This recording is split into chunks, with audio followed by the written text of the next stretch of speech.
WDD, right? What would Dale do? And Yeah. you would have WWFD, right? So Yeah. that would be good. But So there we are. Where do you want to yeah, start, my we're friend? good. Oh man, let's see. I got one. So I think I told you before, and she's not going to listen this time. But my buddy Jordan, we've had a good talk this week about a couple things, and one was that came up a little bit that I wanted to bring up was leading over telework versus leading over brick and mortar. So there's Mm, been this obviously when the migration happened and companies were forced to go to Zoom, to Teams, to whatever they were using. It was new, right? We'd used them a little bit. We used them mm, in big conference centers. We used them in whatever. But as well, people then started going to the homes. And so then, we went through that period where the dog would be barking or the kid would be coming in, and everybody was like, this is life now, right? We had all these things.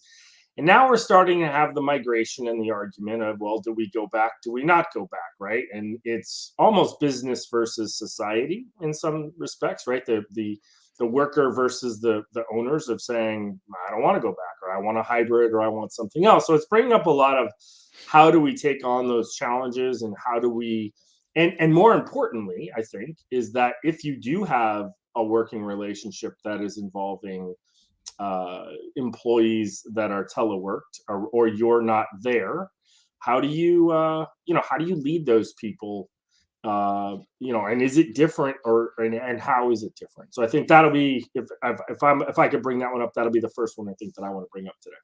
yeah, I've got some experience in there, and I guess I'll jump into that just in my history of leading Corsica, which started very much brick and mortar, literally in a bedroom in my house, and it grew. And I guess like some of the trials of that are here present in the work from home, or because another way to look at this is just geographically dispersed team members, right? It Sure. doesn't necessarily need to be work from home, but it could be like a remote office or field workers or whatever. Is some of the challenges apply the same as the work from home employees, right? And anyways, I remember, and I guess if he watches this, he would get it and probably laugh about it. But 20 years ago, when my first employee was my cousin, who was a great computer tech who could make computers do backflips. He was my first employee, and he worked from here. He was renting a room from me, and he would take the calls, he would go on the calls or whatever, and I was paying him full-time job. And so um, one day I came home and he's just like asleep.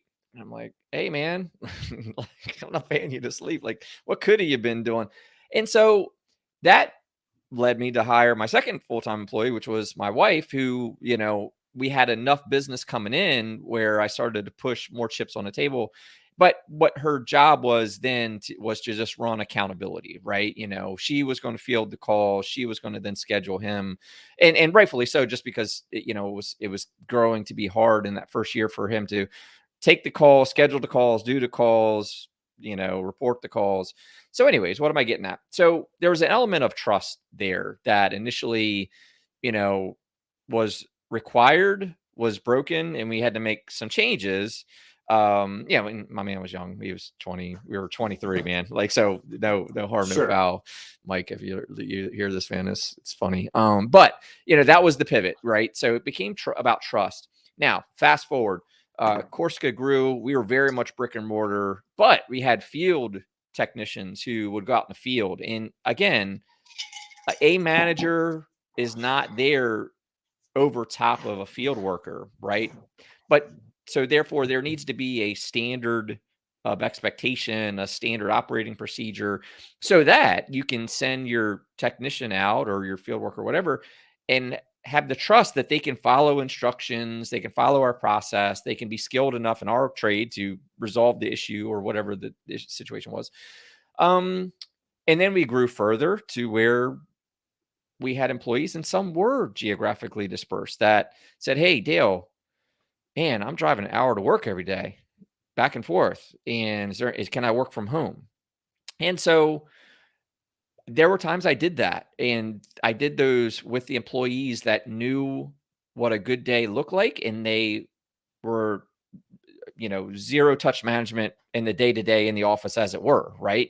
They didn't need to be held accountable, checked on, micromanaged, right? They just had some discipline. And what I found, one interesting thing I noticed was employees that had earned online degrees, let's say, like they did a lot of college remotely, had the disciplines to work remotely. It's an interesting parable. So there's that. So there's trust, there's discipline of the employee, there's clarity of the from the leader, right? Clarity of the job, clarity of what a good day looks like, clarity of expectations. And then COVID hit and everyone's geographically diverse. But I'll roll back. Even before that, I had geographically dispersed offices. We were operating in 5 regions, 200 employees, max between 50 to 70 in any one office, which means we were all kind of geographically remote. I was mostly working out of the Mid-Atlantic region, which meant I had to use these technologies to communicate to the whole. My direct reports were geographically dispersed from me. Some did work from home, period, because they were just all-stars that we hired from out of region, and they work from home, and so and again, those same rules applied, and then COVID hit and everyone went from home. So from a leadership perspective, it is at a minimum, off the cuff here and raw and live, it is those things, right? There needs to be clarity of expectations. I think there needs to be necessity, right? As you brought this up, I wrote down number one leadership objective is mission accomplishment.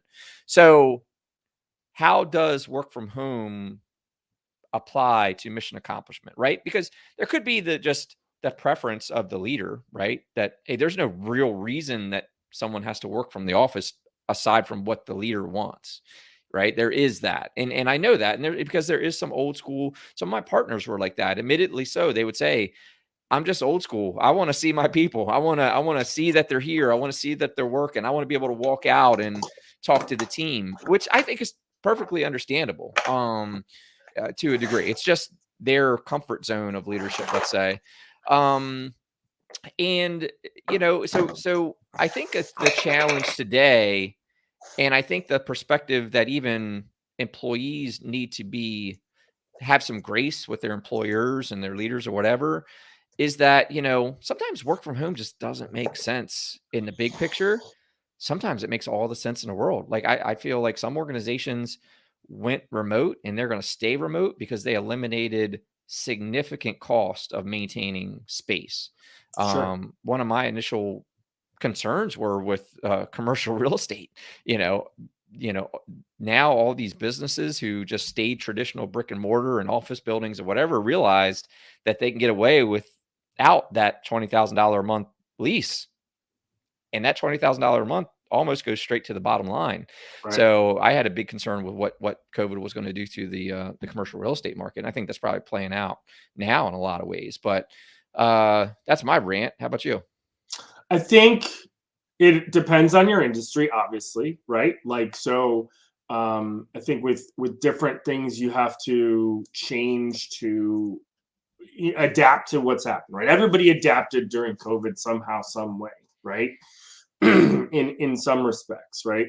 We'll talk about the 4,000 firings over Zoom, right? Which brings up unique challenges. I think it brings, by doing the telework environment, and this is really the basis of it, I think you do eliminate a lot of things. You brought up comfort zone of leadership, right? Those old school guys and girls who like to see people every day, right? Is that them having to grow at some point then to say, hey, okay, I need to grow and I need to decentralize and I need to empower people and I need to trust more and not be what I used to be, which maybe, because you could, listen, I'm gonna tell you what, you could still be a micromanager in a telework environment. Like there's no, right? I mean, you can, if that's the way you really want to be, you can, I promise you that. You ever have those folks that send you an email and then your inbox goes ding and your phone rings? You go, hey man, did you get my email? Yep, I did. Yeah, brother. Yep. Sure and I'm admittingly, I've sent a text and been like, hey man, call me when let me know when you got time. And then I'll be like, I don't have time for that. I'm just gonna call you. Right. But like I've seen it happen though, where the avenues of communication, because you're now telework and it's not a face-to-face, are different, right? And it's changed with the times of youth, right? It like you can make an argument and be like, well, now that we've changed to this environment, we're now working more off of this electronic messaging and electronic communication, obviously more than we've ever had to before. We've lost the face-to-face value, which again, all these new unique challenges that are brought up, which is really the point of this rant, is the fact that now you have to deal with, well, what did that mean? Or an email may be too slow because I need you to go back and traditionally call somebody for something or whatever. We had an incident that was like, well, I don't need you to send an email. I need you to call them because I need it this fast, right? I need it at a little bit faster speed than what we're normally, what email would be, right? Which is slow.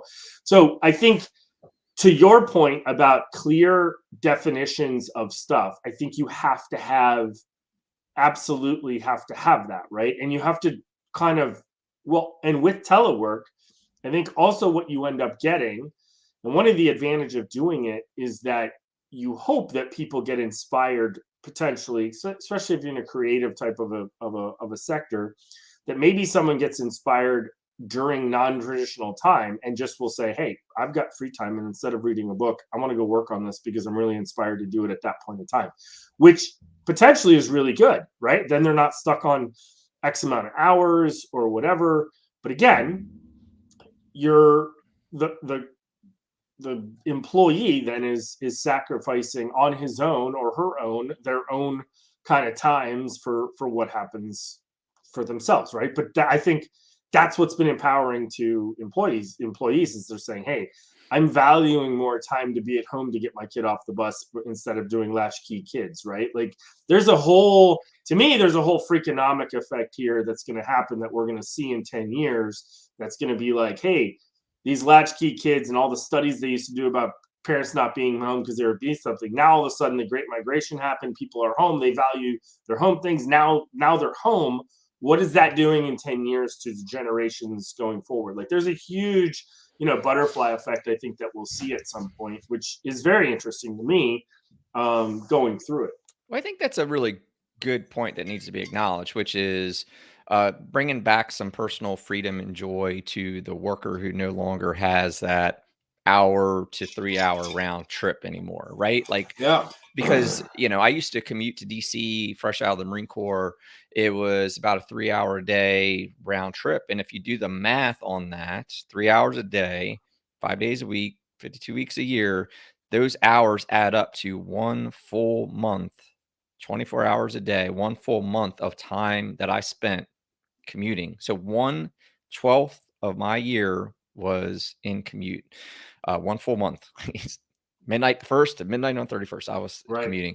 And so I think there's a value add there, right? And again, I think it starts with mission accomplishment. Like if it's not a requirement, like if we can accomplish the mission from a work from home, I think the joy, improvement of culture, because of the gains of not having to resent the commute, the traffic, the, time away from home, you don't have to get up as early, right? There's just like a lot of benefit, I guess, to the joy of life. I'll say, quality of life, that not have to go to work. But to the counterpoint to that, and I think there's goods and bads of it all.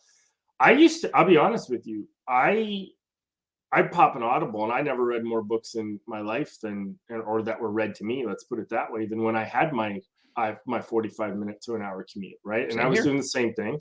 And there was a lot of, and the other part that I would get too, and I'll fully admit this, there was a decompression time that I used to be able to do. And I somewhat fit that in. Like I try to stop 30 minutes at least before my kids come home and not be at the computer, where I can just be off, having, the afternoon snack or something that I can be off and doing something. So I try to still fit that in. And I think I did it very unconsciously. I need to get away from this desk right here, and I need to move off and do something before my real job starts. Like I just joked with my I just joked with my CEO the other day. I said, dude, and he doesn't have kids. They don't have kids. And I'm like, dude, my taxi service starts at 4 o'clock. Mm. Like the whole thing starts at that time. Which again, we made the argument to have kids and all that kind of stuff. But at the same time, like it's not like it's not work either, having to go and do all that kind of stuff. And it's fun. Don't get me wrong.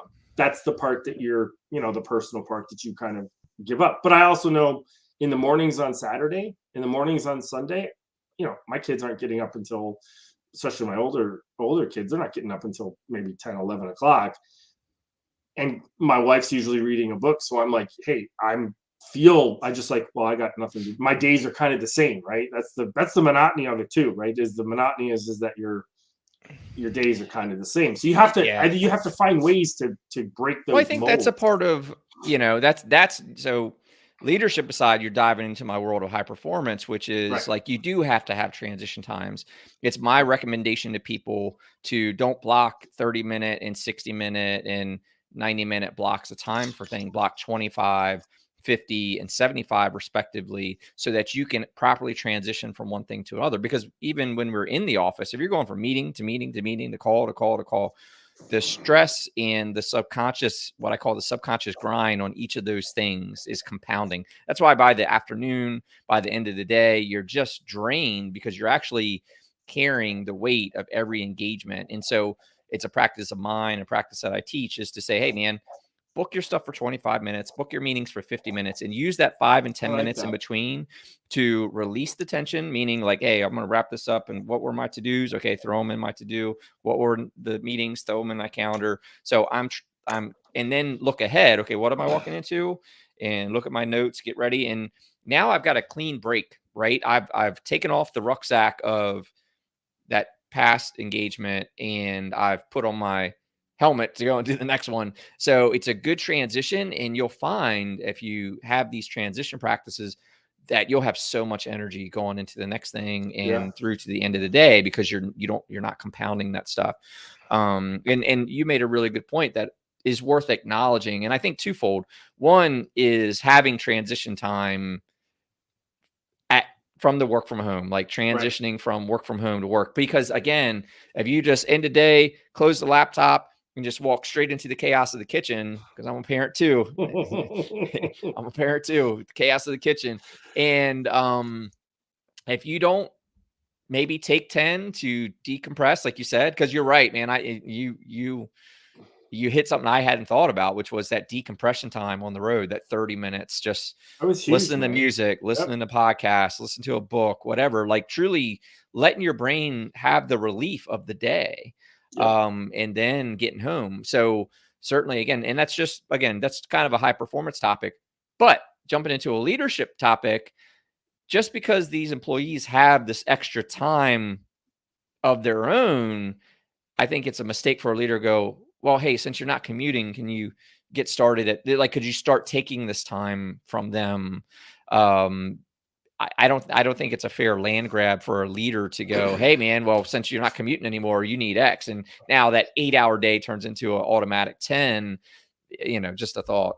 I think so you're getting into what I think we're getting into is flex time versus like hourly, right? Like, hey, you need to be on at 9 o'clock, you need to be off at 5 o'clock, whatever, like we would in a normal work day. But there's a really easy fix for that. And the really answer for that is said, look, if you're a performance-based company, I don't care what you do, right? Like as long as if we make metrics to say this is what we need to do, whether that's in sales is easy, right? Hit a certain number. This is what we need to do. Whatever you need to do to hit that number, great. You can make an argument, and most people do, and where you have to kind of be, you got to kind of be regulatory of yourself as a leader with this thing. But if you make a mark and say, these are what we need, and go into the details of the P&L and the finances and saying what we need, and dude, I know that there's pressures and all that kind of stuff. But if you said our mark is 100, I'm going to keep this easy for simple sake, $100,000 a month in sales. Great. Well, if your sales guy hits that number, right, and he's halfway through the month, granted, he's probably not just going to go, I'm good, I'm off. But you'd be a little bit more leeway to be like, dude, we hit our number. You want to take 3 days off because you want to go do something? We've hit our number. Go ahead. He's still Yeah. going to get, right. He's still going to come back and make you more. Like, there's still 2 weeks left in the year or in the month that, whatever. Like, and now granted, we all want to make more. We all can make more. If you land the big fish, of course, you're not just going to not do something. But I think that's something that true leaders have to look at and say, if you value this for your employees and their health and what they want, then you need to make sure that you're on the other end saying, okay, my demands then need to meet that. As a leader, my demands need to meet that also, that framework, right? Which is, okay, you've hit it. Great. I don't expect you just to do whatever, but I do expect, things. We've gone through that with operations and everything else where, look, if you're not in the field, it doesn't mean you don't have work to do, right? We have workflows, we have processes that we can always improve. We have things that you can look at administratively. Like, there are things to kind of, and I'm going to use this, and I'm putting air quotes on for anybody just listening and not looking.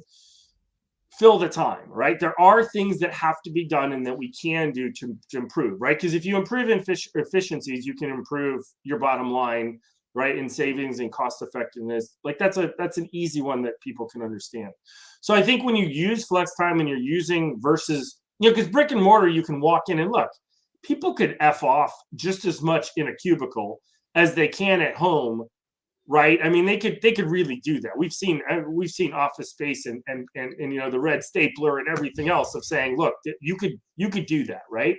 So, and you're spending extra money. So keep them invested, keep them motivated, and keep them, in a sense where they're like, yeah, okay, great. We've, you could be at home and you got to go do something. Great. You want to go to your kid's track meet and come home and then do a little bit more. I understand. And again, Dale, this, to me, it all boils down to what you set the and what you talked about, what you set the expectations when you make the hire, or if you're changing, making sure that everybody's on board with the changes, and then making sure that, okay, now I trust you to do that. And as long as you're hitting your performance metrics, right? And obviously there's going to be times that things aren't going to happen, but we're good. We're good with whatever kind of comes out with it. And we know we're not just going to do whatever, right? I mean, I was certainly a visionary in a lot of ways where I like to ready, fire, aim a lot, but the right thing to do, and the lesson I've learned, and this is a conversation I had with a client last week, who I was giving some support on, there was a promotion and basically they were doing an MOU on what was going to change. And some of what was going to change was commissions and pay structure. And there were some new requirements on the position. And so some of these requirements were like, there's going to be X amount of sales per year or something like that. And I was working with my client. I said, so what happens if they don't get it? Oh, well, it's not going to happen because I said, time out. I love that you're going to make sales all the time. That's awesome. But these things are important, and it's important to hash out right now. And because I feel like in all things delivered, whether it's to a client or to employee, you need to anticipate the questions that are going to come and have the answers for them. So if I was, as I explained to my clients, I'm reading this from the perspective of the employee that you're about to give it to. If I see that and it says, hey, it's going to be X amount of sales per year, I'm going to go, well, what happens if I get more? What happens if I get less? Whatever. So you need to be ready to answer those questions. Like, I loved optimism, but there's also a thing called willful blindness where you're avoiding what could go wrong. And like I told them, I said, the best thing for these types of things is just bring as much clarity as possible. So this goes back to, again, like setting those expectations of what the good job looks like, what the expectations are, like, just like the work from home stuff, like you have an expectation, hey, you're always going to be on video, or your workspace is always going to present well. But I feel those rules really just shifted to home, because if that rule was in the office place, like, hey, you're going to maintain your space, you're not going to put up anything that's profane or whatever. And those things, I think it just kind of shifted. It shifted to the remote version of it. But those expectations still need to be set, rather than waiting until you see Joe dial into the team Zoom and he's got a biker chick, half nude, topless Right. poster behind him. And now you got to tell him, like, no, you should set some reasonable grounds of expectations, and then manage the exceptions and reflect and revise as you go. Right? You're not going to solve for everything. Like, and I think that's the thing. Like, there's a great word I learned, which is being pedantic. Like, you're going to solve every single problem before you execute. Like, that's not going to happen. But hit the obvious ones and then manage the exceptions as you go. But yeah, I think it's a call for clarity. It's a call for proper alignment to the mission, and yeah. So two things I'm going to add that are a little bit more to add to this whole thing. One, I think that, in my opinion, this is absolutely a flip opinion, but I think this is necessary. I think you have to either do phone calls, right, or Zooms, and probably a phone call. To me, Zoom, it's really weird, right? Zoom to me isn't necessarily personal. I don't know why I get that feeling, but I get like it's not as personal as a phone call. I know that's weird how that has come across, but I feel like a text message and a phone call is directly to someone's phone, right?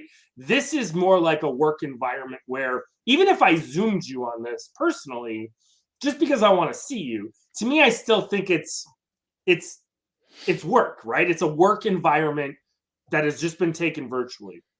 So I think I fully back this. You still have to do the attaboys and the attagirls, and I think those are the personal phone calls or the personal text to somebody to say, "Hey, how you doing? What's going on?" Right? Like, thanks for that for those things when on Zoom. That was a great little thing that you did, on Zoom, and make those things personal where you. And this is weird that we're saying calling your personal cell phone is that, but I think to me, that's the connection, right? The connection is I just called my employee's cell phone and said, "Hey, John, that was awesome, man. I know I didn't need to say it over to everybody, but I just wanted you to know." I think those are really important to in this virtual environment. Like brick mortar, you pull them into your office or you go into theirs or whatever, and you're like, "Dude, that was awesome, man. I just want to tell you it was a good thing to do," or whatever, right? But I think those are still needed in this kind of telework environment that we live in. Like, and that's the new way of pulling someone in to give them an attaboy or an attagirl, or saying, "Dude, take the day, call them and give the day off and say, 'Hey, dude, take a Friday, take a long weekend, man. It was a great job," right? So you still need those. And I think those are still important for those carrots and those little medals that people, recognition for employees and the thank yous. Those are still, just because you see them in this environment, just because you're giving them off time at home and flex and all that type of shit that you think is so special, you still need to do that. That's one of my opinions. And then two other things I think are important. One, if your company can afford to or need to, I think you need to get together at some point. I think there's a notion to get everybody together to say, "Hey, I've seen you. You are human. I know I see you on a screen, but shake hands, have a soda, have a drink, whatever, do an event together." I think those are important. If companies can afford, now granted, if you're huge, I understand, but maybe it's a regional thing where you all get together regionally or whatever it is. But I think my CEO was going to do this week. The timing of another symposium just didn't work it out. But he was going to bring us all to California, and we were going to go to this NASCAR event because a lot of the guys like these motorsport stuff. And it was great. We were all set to do it. Something came up that we couldn't put. It was on his horizon. We're doing it again. And I was like, and he came up with it. I said, "Dude, that's great. That is something I think that is important. We can tie it into work, a couple days before and do some things together as a group," which I think remember, you talk about the old school stuff, right? You talk about the need to see people. Well, if we're living in all different places in the United States, there's no way you're going to be able to do that. So let's do that and make sure that those people get together. I think that's number one important. And I think two is important. When you work in an environment where you're the boss and you're the leader, and you have multiple sites that are the business sites, right? So let's say you're the, I don't know, whatever, worldwide person for, I don't know, global whatever, innovation, blah, blah, blah, blah, blah, right?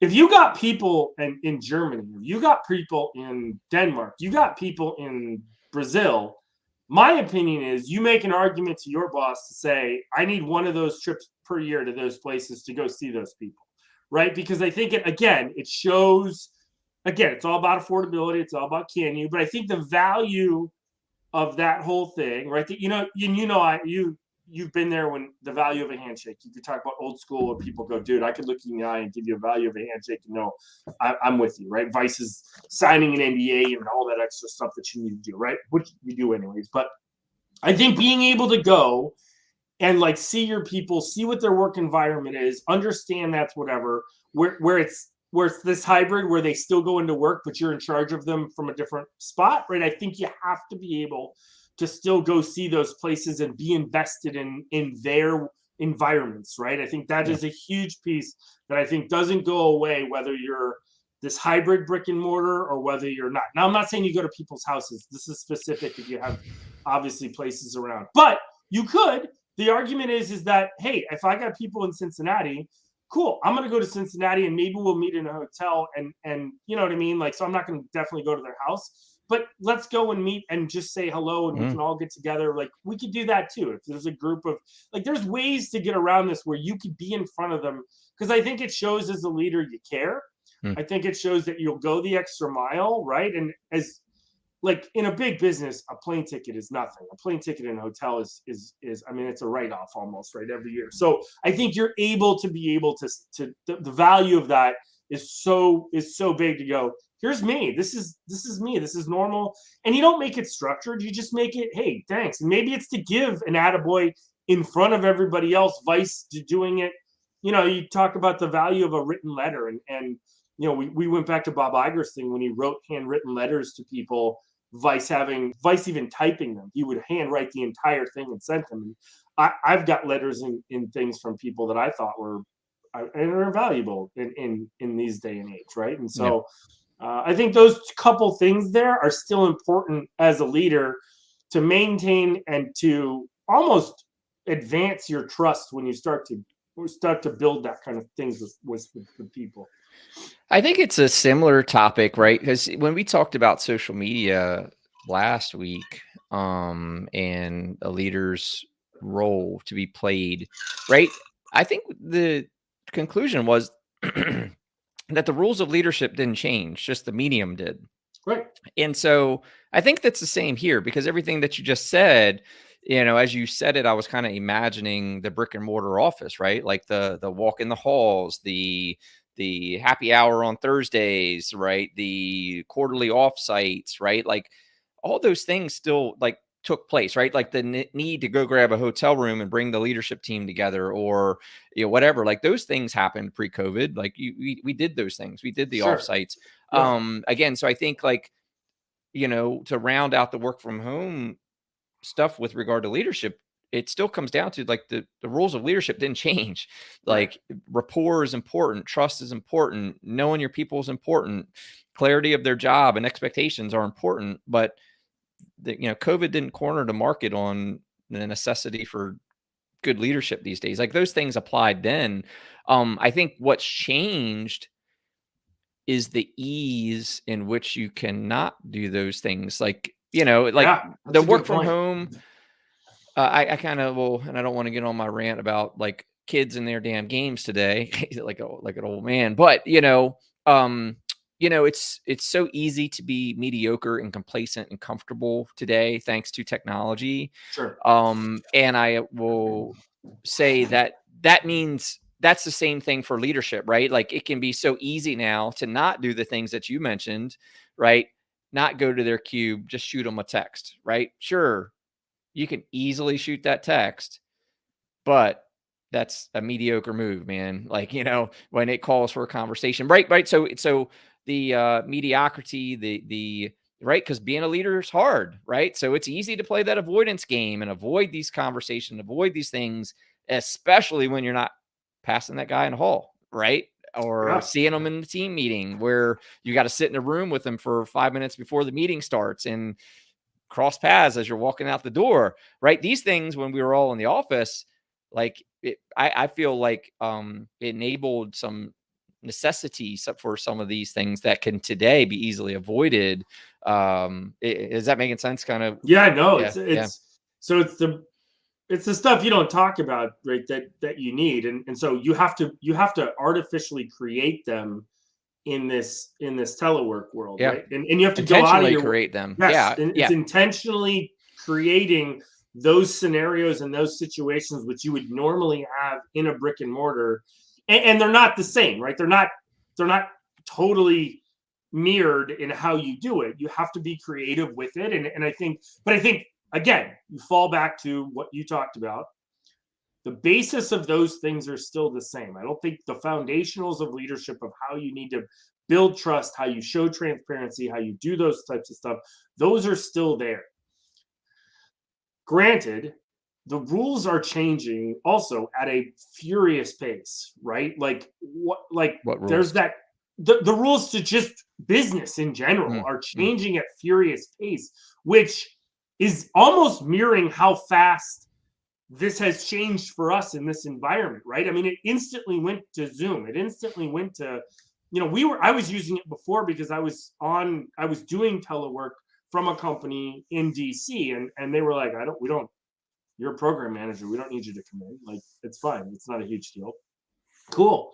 And I would be like, well, I want to come in because just every once in a while, like, and I was still peeling away my old brick and mortar of driving every day, right? So, but I didn't need to, and it was almost more of a hassle to be like, now I got to pay for parking and I got to find DC and all the crap that goes with DC. So, but rules are changing at a furious pace, and it's not always. I think employees have to understand as well, like the, it needs to be unique, and that's more for the old school. So this is kind of weird, right? But I think younger generations will accept change so much faster because they're in the mode to do it, right? They haven't had things in their lives for that long that they're like, oh, okay, that's just a new way to do something. That's fine with us. But you said before, and what you've got your old school type of people who are used to brick and mortar. So there's a lot of things that are changing at that speed. So leadership, though, foundationally, though, I don't think is changing. You just need to change the way that you're presenting it, but the same concepts I think are there, right? So Yeah. which is So that's a I don't good know if way I you can think. see that on your side, but Jordan had shot in the comment again. How's it going, Jordan? Oh, watch this. I like this. Can you see that? Oh, Yeah. I can.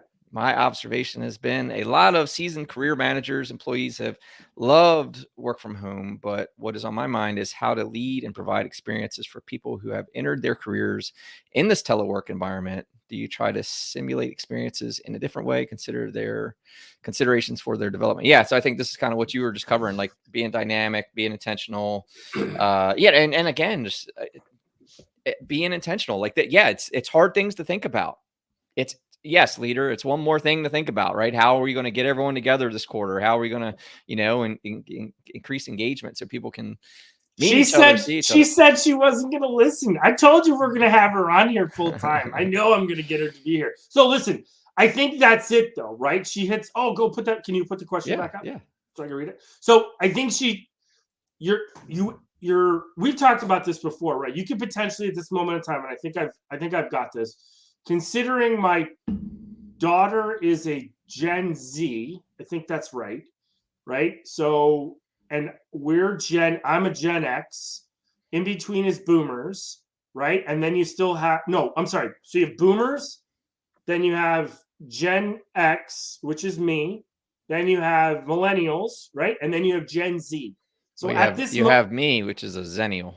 yeah, right. So you're like my wife, right? You got 81, right? You guys are right after, right? Yeah, Whatever it is. I'm Okay. 80 baby. Whether you just don't want to be called a millennial. That's whatever it is, but it's fine. So, but the truth is what Jordan's talking about, and I think I brought this point up before.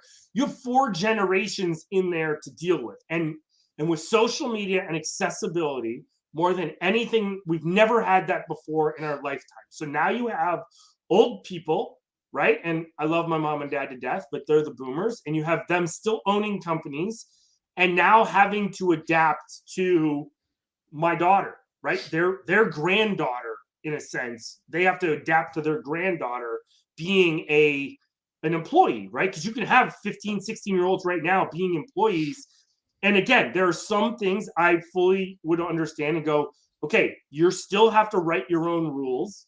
right? So if you've entered your world in a telework environment, then as a leader, make sure that you're putting down what the values and what the expectations are from the beginning to someone, right? And if you can do that, you can still allow them to grow.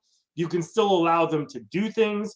But if you don't, in my eyes, anyways, if you don't set the example of saying, this is our expectation, how, and maybe however you get there is fine. Maybe that's the creativity and the, you know, the Gen Z way of giving that to them, saying, what can you come up with, right? Because someone who's, and I'll admit it, like I had to have a conversation with my daughters the other day about communication and about, right, I don't understand what you're texting me. I like what that means to me is not what you're, right? Like there's not the same. Like when I do the crying emoji, they're like, Dad, don't ever send that to me again. And I'm like, I don't, what does that mean now? I don't know what it means anymore. Like it used to Have you like, seen the Jeff Foxworthy no, on I haven't. Netflix, the new one? No.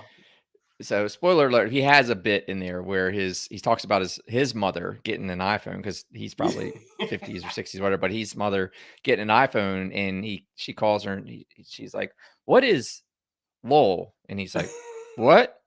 And she's like, LOL. And he's like, spell it to me. And she's like, LOL. And he goes and explains to her, oh, that's how the kids talk these days. It stands for laugh out loud. Yeah. And she goes, oh, okay. And he's like, 2 days later, I get this text from my mother that says WZTBPX7 blah, blah, blah, blah, goes on. And he's like, what the heck? It's like 20 letters. He calls her like, Mom, what did you just send me? And it's like, oh, I did what the kids do. It says, I'm going to the store to grab milk. I'll be passing by. Do you need me to grab you anything? But the first letters of everything. It was hilarious. But I mean, but point being though, they're communicating in different ways, right? But that generation and all generations still, because we're human in my eyes, still want to be told, hey, I did a good job. Like, thank you. Like, so as a leader, you can't forget the basics of those types of things. So telework or not, right? There's still expectations to set, rules that you're like, hey, this is good, where they can be adapted to, bent, broken, whatever. Like if as long as you set those out, I think, because it's the why generation, right? With Simon Sinek's and explain the why, right? That type of thing. If you can give that to them, I think people are smart enough, because of all the access to information, that look, they're going to go and look shit up anyway, right? I classically look at the one with what's his name, Owen Wilson and Vince Vaughn, that, you know, they go to work for Google, and they're talking about the whole like, oh, you know, I was breastfed and formula is just as good, and he instantly looks it up and he's like, actually, according to the National Pediatric thing. And it's like, that to me, that was a defining thing of like, you can have access to information so fast, right? So don't patronize people. Don't, especially younger, like, you don't, there's no need to do that and show your dominance. You know, and everybody knows they're coming into the workforce, you know, at the same rate as anybody has always done. But if we give them more information, and instead of just, oh, it's a hard lesson learned, there's going to be OJT. There's going to be things that you're going to work by experience no matter what, right? But I reference back to Mattis, right? You're talking about someone at literally the top of his game. There's nobody that has been to that mountain, right? And before him, very few people had gone from general to, you know, we've had generals to presidents like Eisenhower was, but like general to Secretary of Defense was, you know, he broke the rules. They had to have a thing for him. So, and he would tell you all the time, I used to read about the mistakes of others, so I didn't have to necessarily make them, but he still made them, and he still had to learn from what was in the experience that he had. So I think as an older generations, also as leaders in this world, we can't necessarily just go, oh, well, they'll learn as they go or whatever. Give them, you know, it's okay to give people information, because aren't we, look, this is a whole other topic, but we, you know, kids still don't want to ask for help, right? And they don't want to do that because they think as a young person, they just don't want to do that because it's not cool, right? It's not the thing to do. You want to think that you know everything, you can do everything, right? I'm and you want to get in with the crowd, that whatever you're in, and not think that you're okay. We've learned as leaders, and you know this as well as I do, I will ask anybody for help. And I used to still be like, what does that mean? And that's another one where you're like, do I just sit here and just understand, like I look for it and go, and there's times you go like, I need to write this down and go look it up later, right? There's times to do that, but generally I'll be like, I don't understand that. And I don't really care if they look at me or not and go, how do you not know that? Well, I don't know that because you're a tech expert and I'm not. And that's not my job, honestly. Yeah. And that's the best part, right? Because I know the things that you don't know how to, and with leadership, it's all about application more than it's about knowledge, because you can read anything you want, but you got to be able to apply it. So, yeah, Jordan makes a great point, but I think it leads back to what we said. It's the foundational things that you still need to make sure, and you need to just be transparent about it, right? From as soon as you can be transparent about something, just be transparent. And I think you owe that to them. And I think you get better responses and better work kind of from that when you do. Well, I think, and a couple other things just on the work from home. Some employees don't want to work from home. True. Yeah. They have, like the kid, we talked about the kid scenario. Some folks got too many kids in the house and they're like, man, I cannot work from here. I need a place to work. And then there's the employees that don't execute. So I guess from a leadership perspective, how are you dealing with those employees who are not executing in the work from home environment? Like what's some scenarios there that you think or see? Or I think it falls back to, what are your expectations, right? When you're writing out, and so this is you have two tools in the very beginning, three tools really in the very beginning, to be able to set the expectations from the beginning, right? You have the application and process of hiring, that process to go through, and excuse me, straight from the beginning, telling it like it is, right? There's no hidden agenda. There's no hidden secrets. There's no taking somebody to a restaurant and getting the wrong order sent to you and see how you handle it. Just be open and be transparent from the beginning of what to expect. And I've seen that, right? I went through 50, I think I told you, I went through 52 resumes, put in 52 resumes and built 52 different ones when I was trying to find, when I was in the middle of my 9-month kind of midlife, whatever. And so I was going to add real quick that yeah, people do appreciate the structure, right? Like, so you're kind of saying at ground zero, we're talking expectations again, but we're also talking about like, hey, here's how things work here. Here's how it's going to work. Yeah. And we had careers in that in the military, right? And you talk to a lot of people getting out of the military, whether it's short enlistment or their retirement, recognize real quick that they appreciate the structure, right? Yeah, so absolutely. I would say as a leader, it's not a burden. It's actually a really good thing. It's a burden of this necessity of detail, let's say, but it is a really good thing. And the employee appreciates it, because there might be a perspective like, oh man, they don't want to see this 2-page list of rules and do's and don'ts. You might be surprised. Because back to the why, like it shows value, right? It gives them some guardrails and says, hey man, this is how we work, right? So that clarity is, I think good. It all, listen, I'm going to say this, and it may be very I don't know if it'll be controversial, and it's not way off base. We talk about freedoms in America. We talk about being able to do what we want in America. We talk about, right, I can say what I want. I can have a gun, all that stuff that we do. I think in an overall thing, there has been movies that have captured it a little bit that I think are good in very subtle ways. And I'll give you my Marvel reference in a second. But I think people like rules. I think they like to be able to at least know their boundaries for stuff of what they can and cannot do. I think they know what the expectations are and know that they can either live up to those or not. So it's extreme, but I remember when Loki got caught in one of the first Avengers movies, and I'm going to be a dork here, and he was giving his speech about wanting people to be ruled, and what I think, obviously he was going to the extreme about being dictatorship and that type of thing, but I think the point of, and I'm going to give you the real life example that I saw this happen.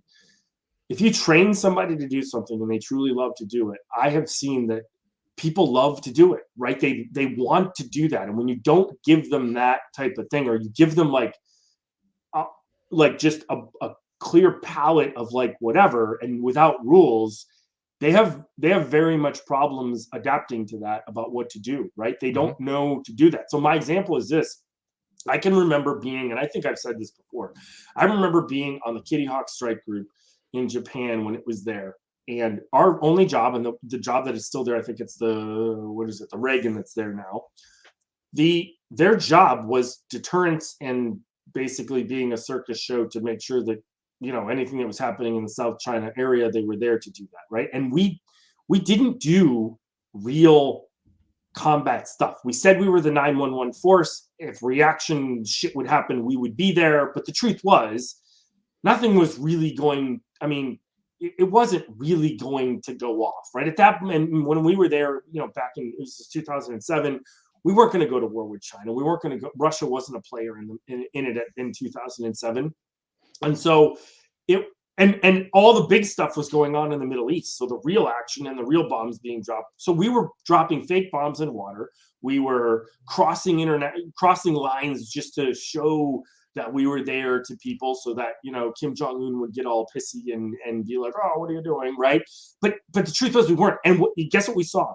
We saw crews that were, you wonder why, the McCain ran into something. You wonder why they had mishaps over in Japan.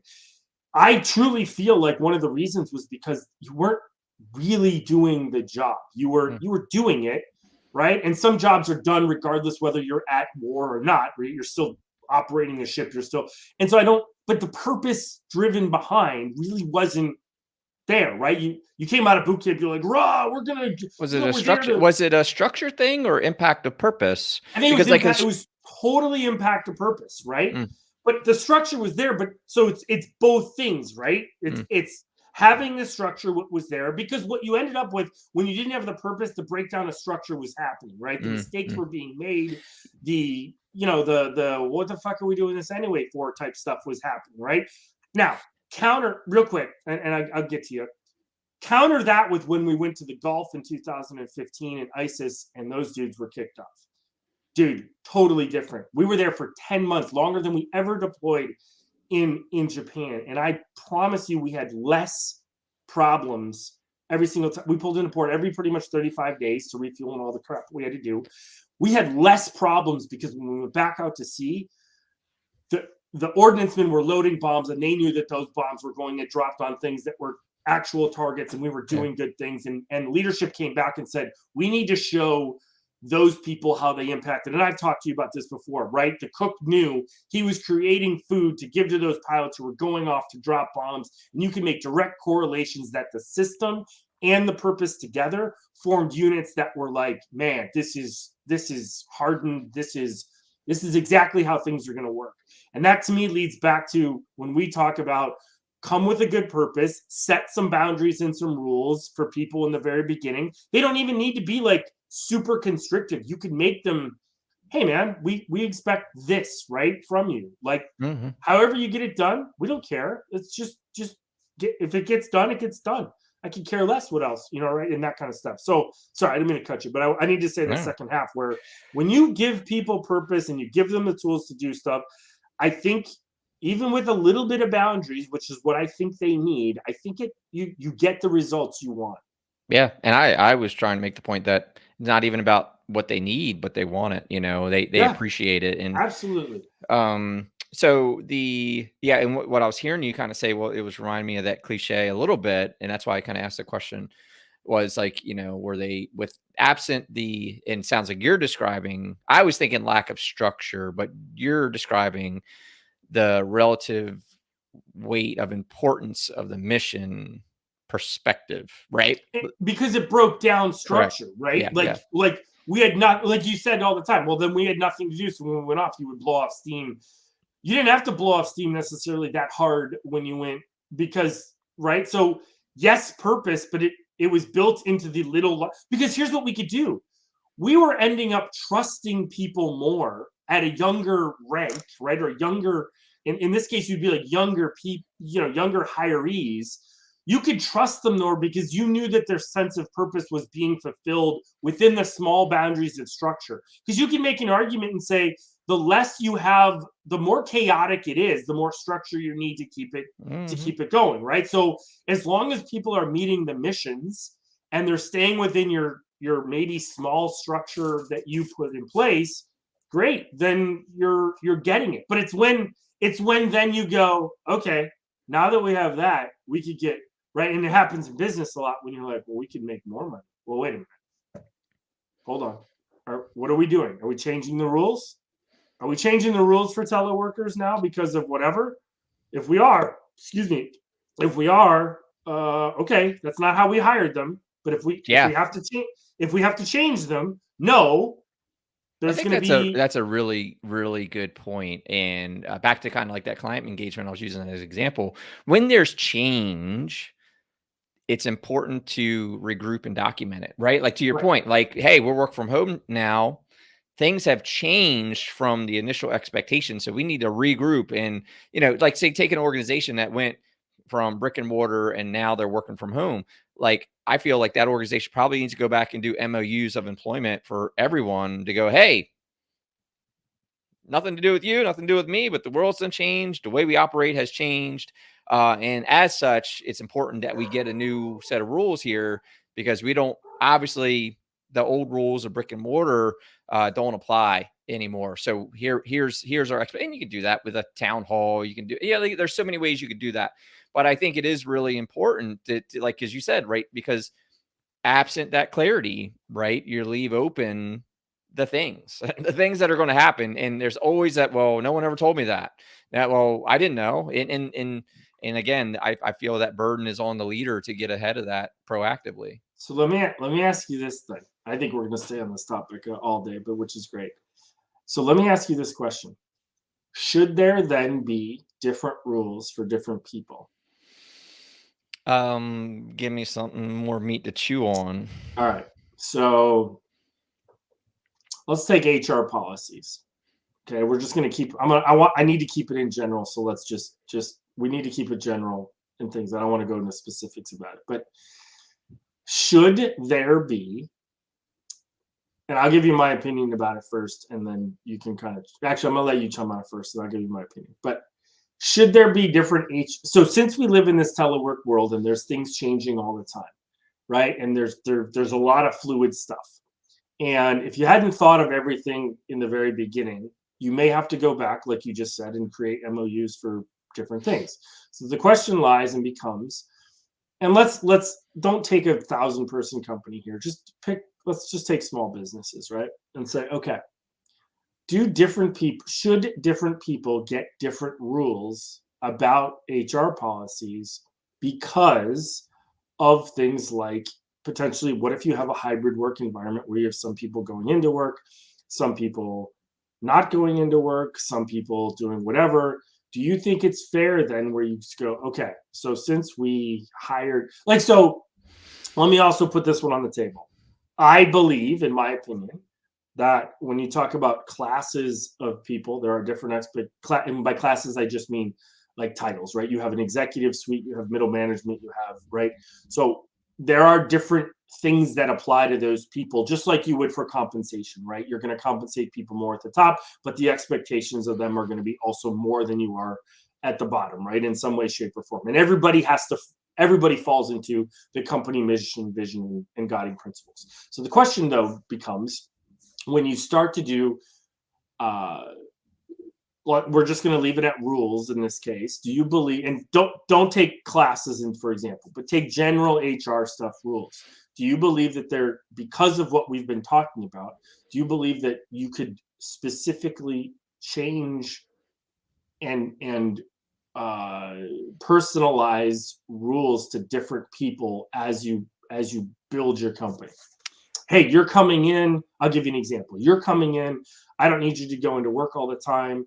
And so I'm not right. But when you do and you leave from home, I'm going to compensate you with mileage or whatever, or something like that. Right. What do you think? Well, there are certain things that the ability for the business doesn't get to write to different rules. A big one is a business can't decide that they're going to give certain people medical benefits and cover Sure. so So much and standard other stuff. people Yep. not. So Yep. Yep. so there is big rules that just, whether you like it or not, Right. it's a law. I got you that one. Yep. So, but if we trickle down, I would say my experience in this was, there's a couple things, and it comes down to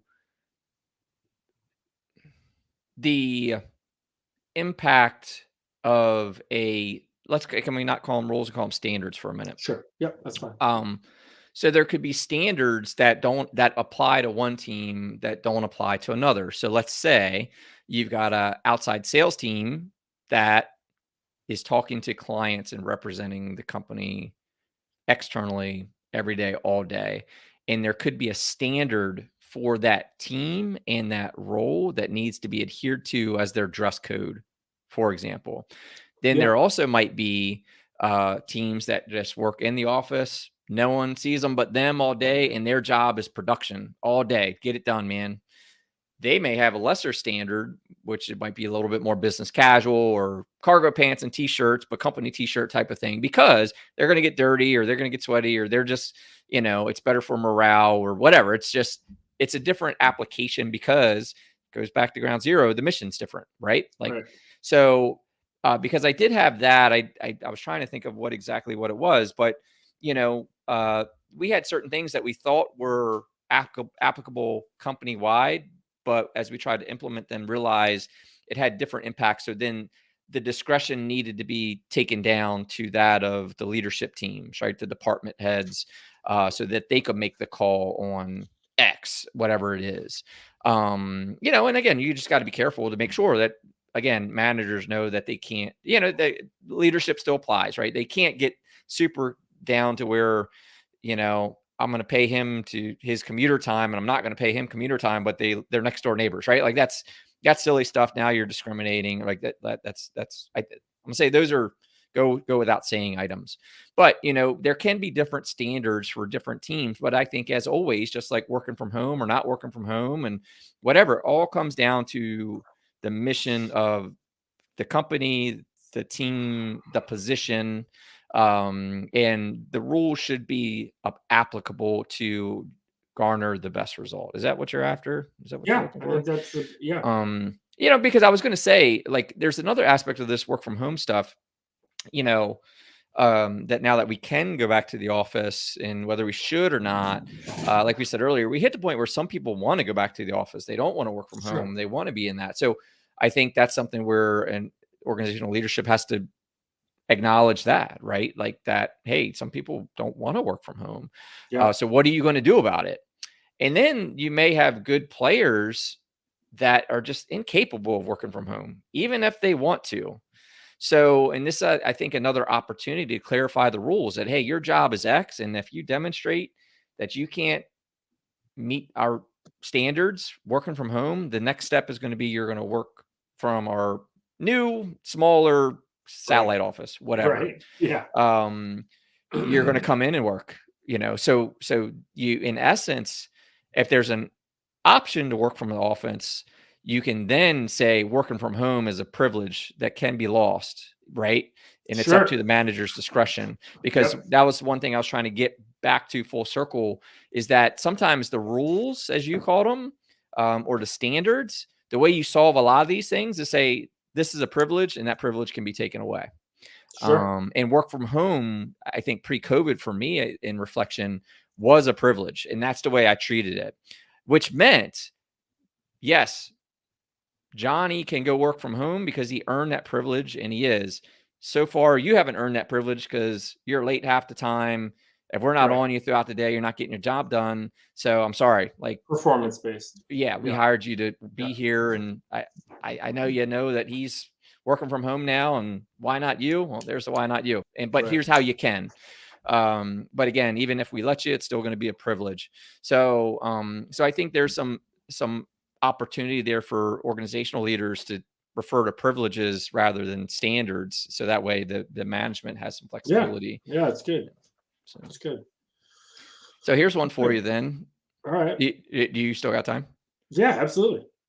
Leadership culture, is it a dictatorship or a democracy? Because we're talking a lot about some preference, right? Like we talked Sure. about, you could work from home, but the leader doesn't want you to, right? Or the employees want to work from home, but where from just and there's no right answer here, obviously, but perspective, thoughts on leadership culture. Is it a dictatorship or is it a democracy?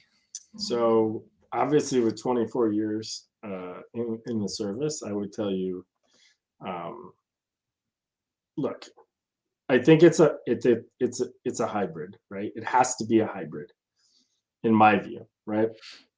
Because everybody has different perspectives from where you are. And we're only going to cut it up into three ways. Let's take the executive leadership suite.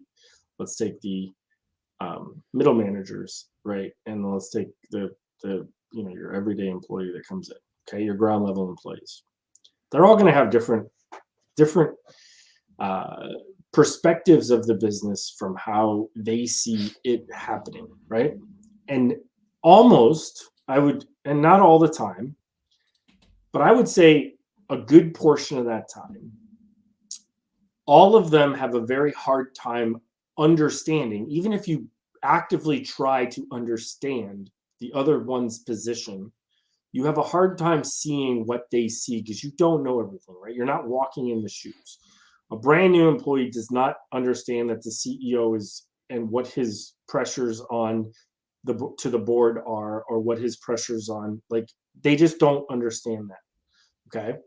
And the same token, I'm going to boldly say, even if a CEO started off as a young person in the company, to get to that point where they are now, it's probably been a very long time in the tooth to get to that point. I'm going to assume that's the case. So, and even if you got there fast, you hadn't probably then stayed there long enough in the doubt in the lower ones to truly understand it the way that you probably need to, right? So when you ask me, I always think this is me, an opinion.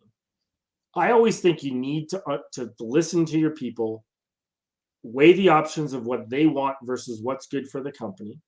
You need to be able to take all those things into consideration when you make decisions.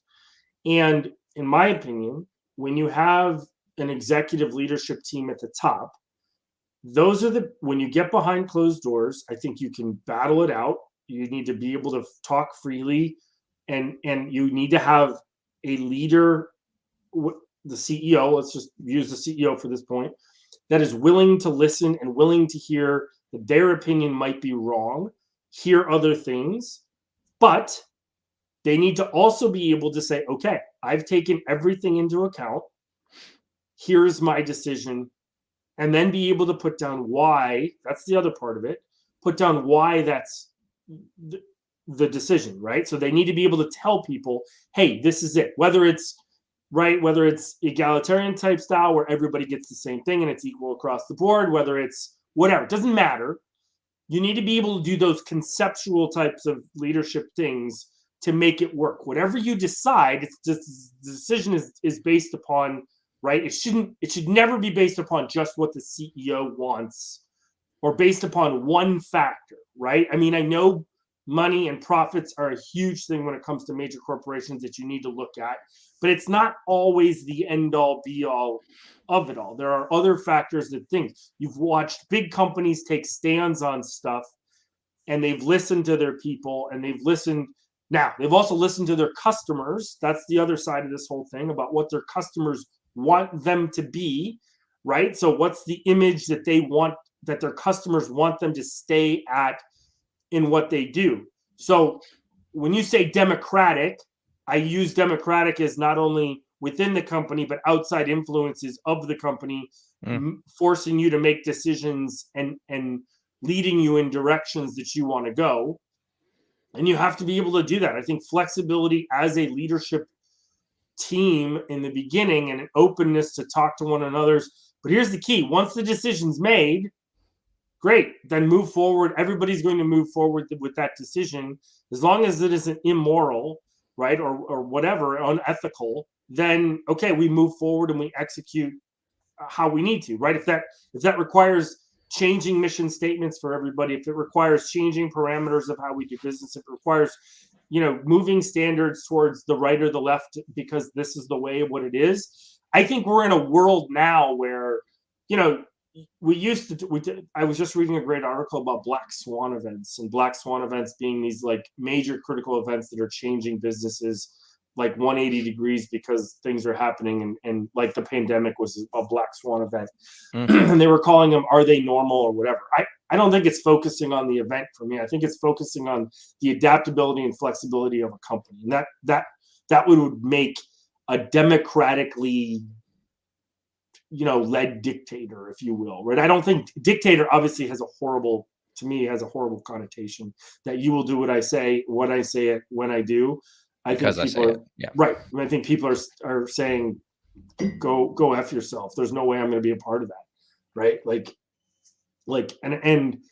But that's requiring, though, in my eyes, leadership, you understanding and actively going out to understand more, or putting people in place to understand more all the levels within your company. Right. So whether that's hiring and putting in place, let's say, a chief executive advisor who has autonomy across your organizational chart to go and talk to people and give you the real deal in your ear, right? Because you're going to have, in my opinion, as a leader, just like my COs did, I look at it that way and say, my CO was listening to the Commodores saying, hey, this is how we want business. Those Commodores were listening to the Admiral saying, this is how it's going to be. Okay, how do you carry that out, right? So that's going to happen in major businesses regardless. But especially if you have a board where you have to report to, right, and you have shareholders, obviously that's going to work like that. But even if you're in a single small business or a medium-sized business where it's a private business, you still need to. You can't be so. When I hear dictatorship too, I think of isolation, right? I think of someone who's isolated from I think of obviously Putin right now. And what have you heard about Putin in what you're hearing? He's isolated. He's listening to people that are yes men and yes women to him, that are just giving him the answers he wants to hear. That shouldn't be, in my eyes anyways, it shouldn't be how you run a business, right? You have to be open to hear, like, your baby's ugly, dude. Like, you need to hear that portion of it. Now, whether you take anything with it, that's up to you, right? I know my baby's ugly, but it's important that we do that. And you might be right, but so there's a little bit of the buck still stops here. I got it. I've been given this privilege and this responsibility, and there's only one of those, which is the CEO. But you have to be open and you have to be able to hear from everybody, because I think you'll make the best decision, I think, when you do. When you do that and you hear everything, that's how you're going to get the best decision. So it's a dictatorial democracy. I don't know if that's the word you want, but you know what I mean? Yeah, I agree with all that. I think because I feel it's a dictatorship, not the negative version, but it's really comes down to who is going to be responsible for the results of the decision made, right? Having been on boards or amongst leadership teams where ultimately that there may be a differing opinion, but ultimately the results of the decision to be made come down to the person with that responsibility, right? Because you don't get to disagree with everyone and then do what they say when you're the one ultimately responsible. And then what, you're going to go back and say, see, guys, that, this is your fault. No, like, it was still your responsibility to make that decision. You still owned that decision. So I think ultimately it comes down to responsibility, but you nailed it. And I thought it was a great word. Like, you have the responsibility. Whoever has the dictator is the one who bears the responsibility of the results of the decision to be made. And they should do that with consideration as much as possible. Their own insights, experience, knowledge, their direct reports, own experience, insights, and knowledge, and the rest of the company, whatever, right? There needs to be, like you said, open up the room and get some feedback and what's going on and play it out. But ultimately, that decision still does come down to that leader, despite all that, right? He or she may know better than the masses just because they've been in the trade for longer and had more experience. And at the end of the day, they do bear the responsibility. But I think, another thing you said, which is important, they do need to answer to it. They need to go and say, hey, yes, I understand that, saying there's a fair amount of you that feel this way, but we're actually going to go this way. But let me explain to you why, so you know how I got there. Because I think that one of the most important things for people of differing opinions to kind of level set a bit is that they just want to feel like they've been heard, like they've been acknowledged. And so I think that the leader has that responsibility. They even if they ultimately go in a different direction of some dissenters, I'll say, then they owe them that much to acknowledge, like, hey, I understand why you felt that way. I understand why you wanted to see that. And then paint the picture, paint the but I had to go this way because of these other reasons. And you know what I mean? Like you gotta, I think it still comes down to whoever bears the responsibility of the results. So, so you had said something. I'm going to hit 2 points that you had mentioned, and I think it's important noting when you are a leader. If you don't, this is one thing I've absolutely hated, that it's happened multiple times, and I can't stand when this happens. Like, if you don't give me all the information, if you're asking me for so this is when you do ask for the opinions of, and you get knowledge from people who are in a democratic place. You get people's knowledge. If you don't tell them, though, all of the backstory about why things can happen, right, and why things maybe should be shifted someplace else, their information then is absolutely less applicable to what your question originally was. I'll give you example wise, right? Like, don't tell me that this is what you want. I come up with a solution, and then you say, yeah, we can't do that because of this, because this is what you didn't know, right? If you're going to come at and you're going to give the opportunity to have input to everybody, then you need to let it, as much as it's important for you to come back, like you said, and say, tell them why you came to that decision. Don't walk into the room afterwards and go, well, we came to this decision because, and they don't know anything about that. Like, that wasn't part of it in the beginning. Yeah. Because then all of a sudden you're making them go, then you just asked me for no reason, right?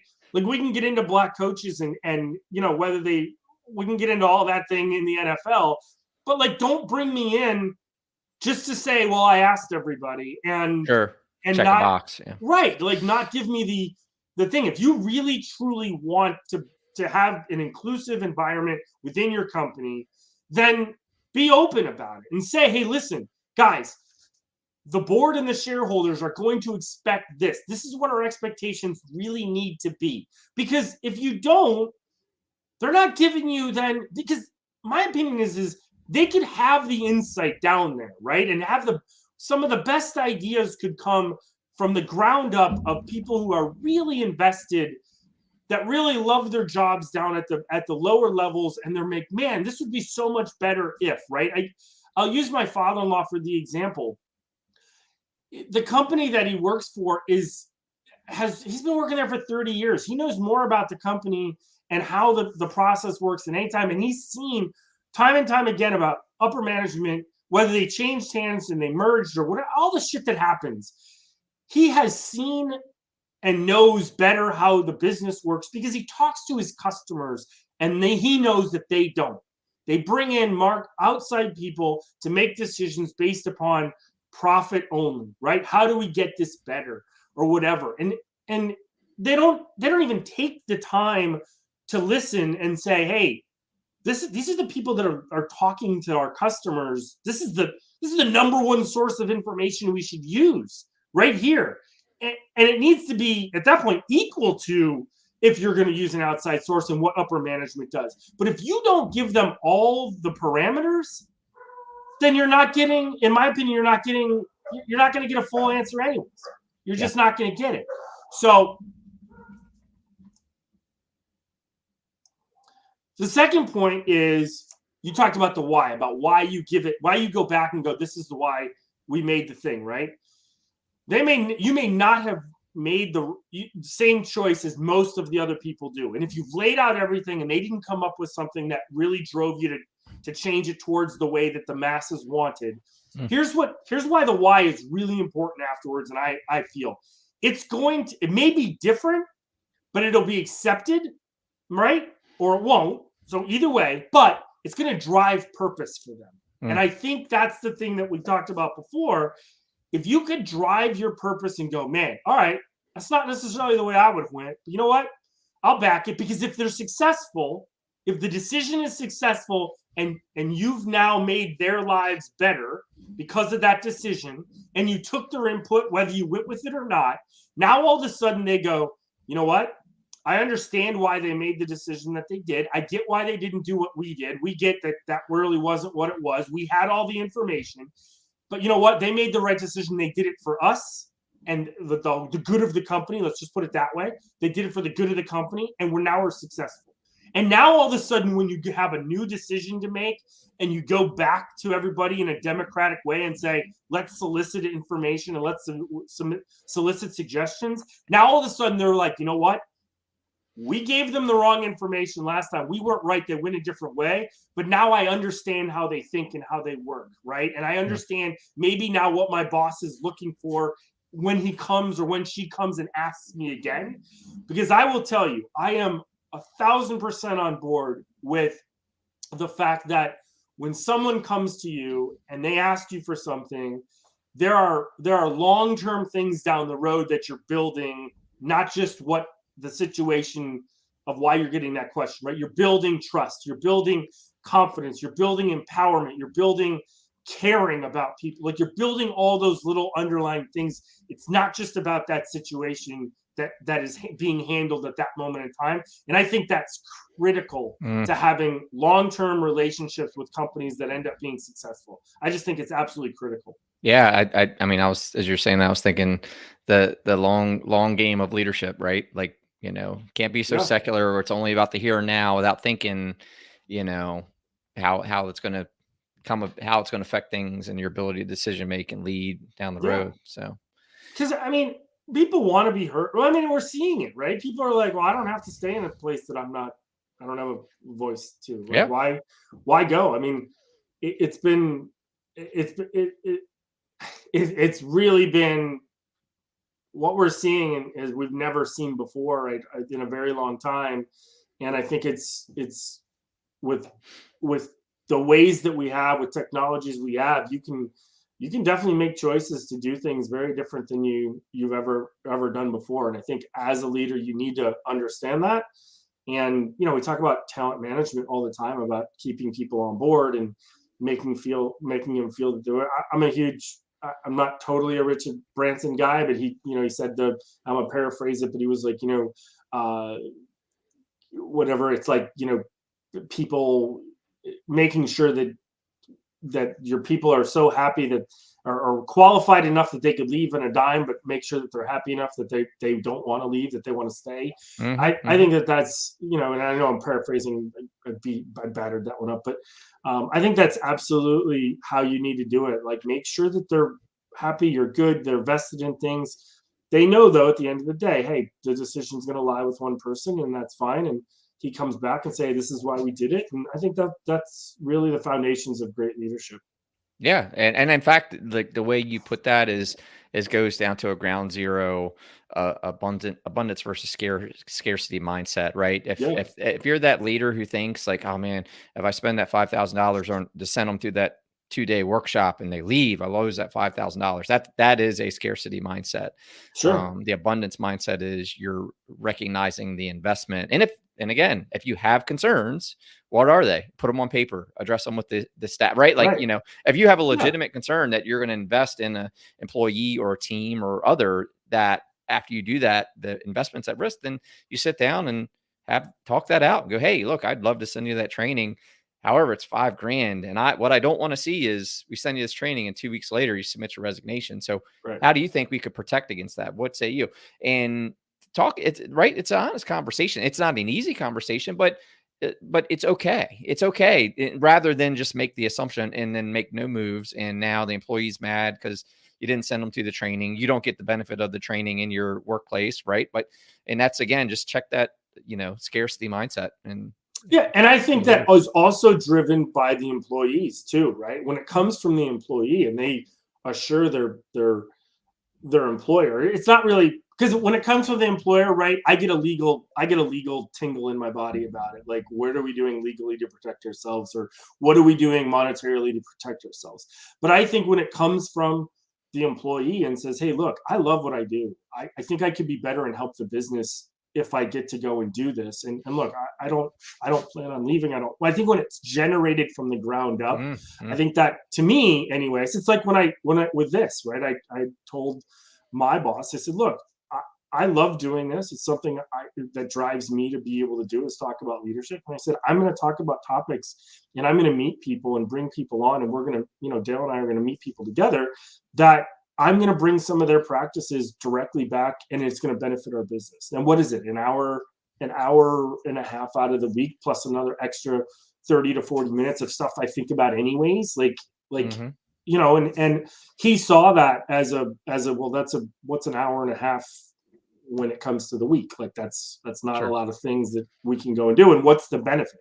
The benefit is that advisement wise, he doesn't need to pay, and this isn't helping your the business of Lions Guide, but that's just portion of it. But again, that's the argument of having someone that's there by your side, being able to push you. So, but I think you can do that with anything, right? It's not just a need of the company of saying, oh, we need to make you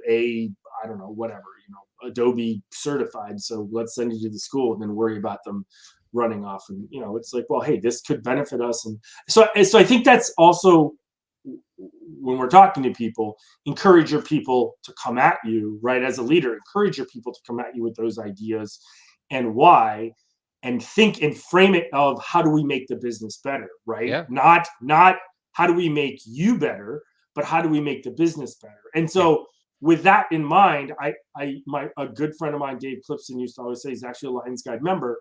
He used to always say to me, when I first got in the Navy and I first made my chief petty officer, he said, dude, I always ask these two questions when someone comes at me with something. He said, is it good for the sailor?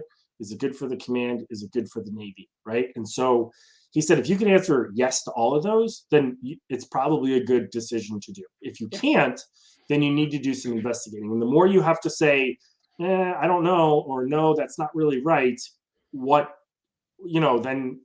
you may get to the point where you're like, that's not good for anybody. That's not a good decision. And so, though it's simplified, I think it had helped me out a few times. Like when sailors came and said, we used to have parachute riggers or aircrew survival equipment who just because their name had parachute rigger in it, they always thought, well, I need to go to jump school. Well, you don't need to go to jump school to pack a chute for a jet aircraft. Like, there's nothing that you need to learn about to do that. But the perspective was, I had a kid made a great point.